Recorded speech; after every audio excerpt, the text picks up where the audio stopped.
नमस्ते दोस्तों। अरविंद केजरीवाल को फाइनली ईडी ने गिरफ्तार कर लिया। समय का पहिया देखो कैसा घूम रहा है। 2013 में करप्ट नेताओं की लिस्ट हाथ में लेकर घूमते थे कि सबको जेल भिजवाएंगे। अब खुद करप्शन के चार्ज में अंदर चले गए। सुप्रीम कोर्ट ने रात में सुनवाई करने से इनकार कर दिया। अब आम आदमी पार्टी के 3 सबसे बड़े नेता जेल में हैं, अरविंद केजरीवाल, मनीष सिसोदिया और सत्येंद्र जैन। बताओ, इलेक्टेड चीफ मिनिस्टर्स तक की औकात नहीं रह गई है कि अपनी पूछ बचा लें और तुम आम आदमी को सोच रहे हो। पहले झारखंड के सीएम हेमंत सोरेन और अब दिल्ली के सीएम अरविंद केजरीवाल। केजरीवाल के भूतपूर्व दोस्त कुमार विश्वास भी इशारों में खुशियां मना रहे हैं। इसीलिए कहा जाता है कि दोस्त दुश्मन बन जाए, इससे खतरनाक कुछ नहीं हो सकता। अरविंद केजरीवाल ने करप्शन तो किया ही होगा, नहीं प्रूफ नहीं लेकिन मान लेते हैं किया होगा। लेकिन करप्शन के लिए आजकल कौन गिरफ्तार होता है? अगर ऐसा होता तो देश की सारी जेलों में जनसंख्या इंस्टाग्राम पर मौजूद अजय देवगन की जनसंख्या से कहीं ज्यादा होती।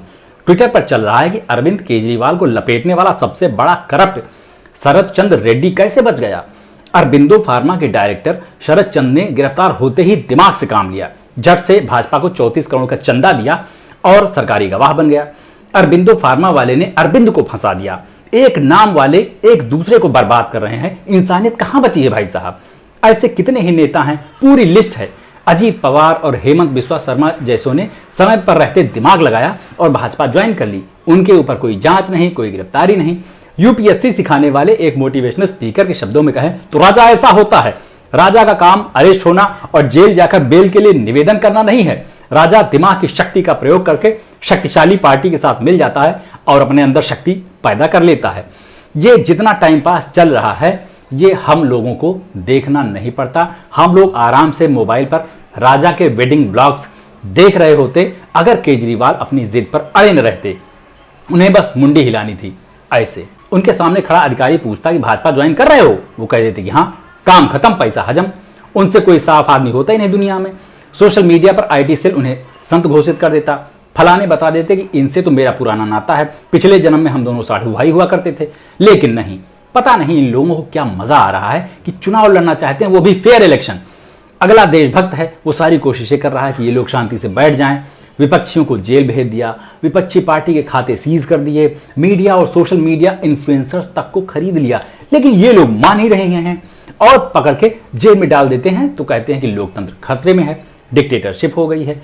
अरविंद केजरीवाल की गिरफ्तारी से देश को एक फायदा और हुआ। हमें एक भविष्यवक्ता भी मिला है जो ऑक्टोपस पाल से ज्यादा अच्छा फ्यूचर प्रेडिक्ट कर लेता है। जम्मू एंड कश्मीर के पूर्व गवर्नर सत्यपाल मलिक ने 10 महीने पहले ही प्रेडिक्ट कर लिया था कि लोकसभा चुनाव से पहले मोदी सरकार केजरीवाल को अरेस्ट करवा देगी। इस दिव्य दृष्टि के बाद हो सकता है सत्यपाल मलिक भी अरेस्ट कर लिए जाएं।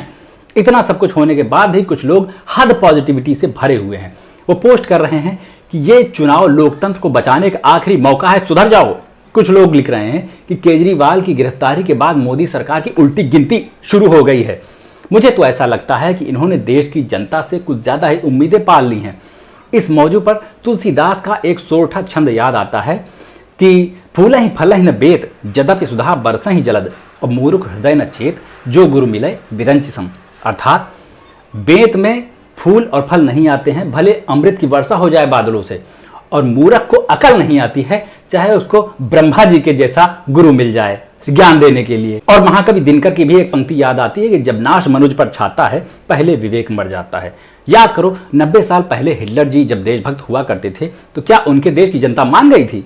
भाई साहब, तब तक नहीं मानी जब तक उसने पूरी दुनिया का सत्यानाश नहीं कर दिया। जर्मनी सिर्फ लाशों और मलबे का ढेर नहीं बन गया, तब भी उसकी भक्त जनता नहीं मानी कि वो कुछ गलत कर रहा है। ये सर्किल है, हर 90-150 साल में ऐसे ही चलता रहेगा। देशभक्त और उनके भक्त आते जाते रहेंगे। आइए हम कमेंट सेक्शन में एक्सपर्ट्स की राय देखते हैं। अरे मैं देखने के लिए बैठा हूं, पहले आप लोग कमेंट करके अपनी राय दीजिए तो। और मेरे YouTube चैनल को सब्सक्राइब कर लीजिए, फेसबुक पर, इंस्टा पर और एक्स पर सब जगह फॉलो कर लीजिए। अभी चलते हैं, लौट के मिलते हैं। नमस्ते।